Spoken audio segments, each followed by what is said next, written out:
Next up on WTV. Social media may affect college admission. Tutorials are now being used by performance classes. Middle school participates in UIL. On this week's episode of My Life As, WTV takes a look into the life of a history teacher and a look ahead to weekend Red Hawk romances.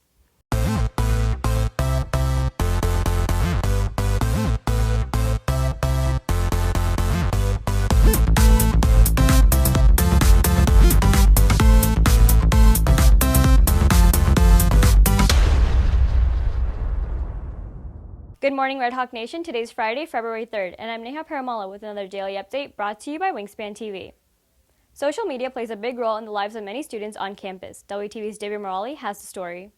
From Twitter to Instagram, Facebook to Snapchat, Tumblr to Pinterest, social media dominates the average student's day, with most teenagers spending almost 9 hours a day on social media, according to CNN. I'm not sure exactly how much time I spend on it. It's not like I surround my life around it, but I'm sure I use it quite often. Although many teenagers use social media as an entertainment outlet, some restrict what they post. I do monitor what I would post or retweet or anything, because I guess if someone an adult or someone I wanted to impress for a job or something was looking at social media, I don't want them to be turned off by how I treat others or how I act on social media. According to educational consulting company Ivy Wise, 27% of admission officers surveyed said they Google prospective students. 26% said they look up applicants on Facebook. 35% said that when checking up on a student's online presence, they found something that negatively impacted an applicant's chances of getting in, nearly tripling from 12% last year. However, monitoring online behavior might not be as necessary as some students think when applying to large universities. With over 47,000 applicants, there's no way that we could possibly be checking your Twitters and Snapchats, and we're not interested in that. We're going to be looking at your application. Now, as far as how we communicate with you, we're on all social media platforms. If you have an admissions question, you can ask our Twitter, but even then, we're not going to follow you and then be like, oh, she asked me a dumb question last week, she can't get in. Your social media is your own. But you can reach out to us if necessary. Although colleges like UT do not look into applicants' social media accounts, counselors suggest keeping social media presence appropriate for other reasons. Students should be very careful about what they're posting online, whether it's Instagram, Facebook, even Snapchat, because once you put something out into the interspace, that is available for anyone to access. No matter what you think the security restrictions are and that sort of thing, it can be found, so I'd be very careful with what you're posting on the internet. It's really important for students to realize that this is kind of a new era of technology that you guys are growing up in. Students of this generation are the trailblazers of the internet, and that comes with lots of pros and cons. One of the cons is you have to be really careful who you are showing yourself to be on the internet, because anyone can see that. So you definitely want to show your best self for your future universities and employers. Reporting for WTV, I'm Divya Morali. Tutorials are no longer used only for core classes, but performance-based classes as well. WTV's Jordan Klein has a story. While most students only think of tutorials for core classes, the drill team offers them too. Drill team tutorials are run by the officers and take place every day after school from 4:25 to 5:15 p.m. These tutorials help all members who are absent or those who are looking for extra help with choreography and technique. Students that have attended drill team tutorials have seen results with both their dance skills and relationships with members of the team. I've seen a lot of results going to them because my technique has gotten a lot better, and the things that I need to work on as just an individual has gotten a lot better. I've gotten a lot closer with the people on the team because instead of just being in the practice, we also get to know each other and our strengths and weaknesses. In addition to benefiting the dancers looking for help, the officers running them get a new perspective.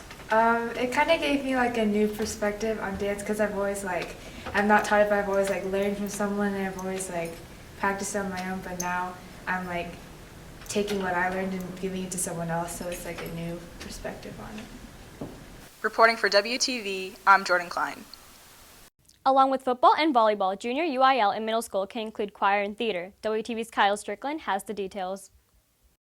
With the new theater director, Heather Willingham, the theater department is not ready to host the junior high UIL one-act play on campus this year, like director Stephanie Winters did last year. But that does not mean we can't help.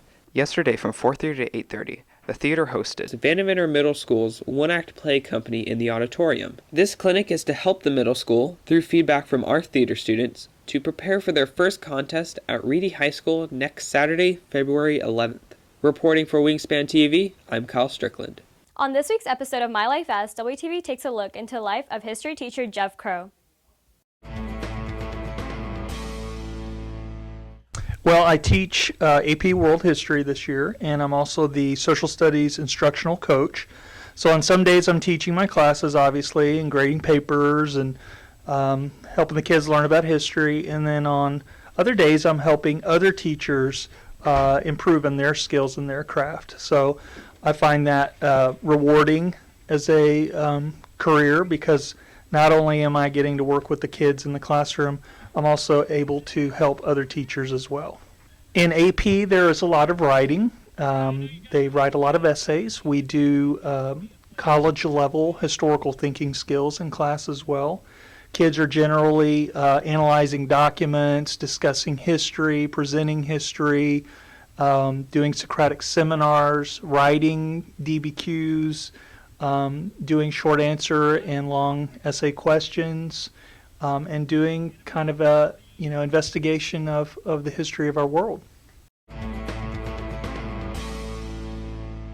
We may not have school on Saturday and Sunday, but love never stops. Here's a look at this weekend's Red Hawk romances. We've been dating since March 15th of 2015, so it'll be 2 years. Yeah. How did y'all meet? Through Twitter. Yeah. How did you first talk to her? I've never slid in the DMs before, and I saw her Twitter, and I really wanted to make a move, so. So you slid? Yeah. If you're looking for more from Wingspan, you can follow us at Liberty Wingspan on Twitter, Instagram, and Facebook, and visit our award-winning website, libertywingspan.com. Please stay tuned for today's announcements. NHS applications are available in the front office. Completed applications are due no later than Friday, February 24th at 4:30 p.m. to Mrs. Bennett in room C216 or Miss Epps in C215. Soccer scarves are now available in 2 colors for $15. See Coach Kaiser in room C112 for more details. Girls soccer plays Frisco at Frisco tonight at 6:30. Boys soccer plays Frisco High at home tonight at 7:30. Girls basketball has a whiteout game against Frisco tonight at 6 at home. Boys basketball has a whiteout game against Frisco tonight at 7:15 at home. That's it for today's daily update. This has been Neha Paramala for WTV.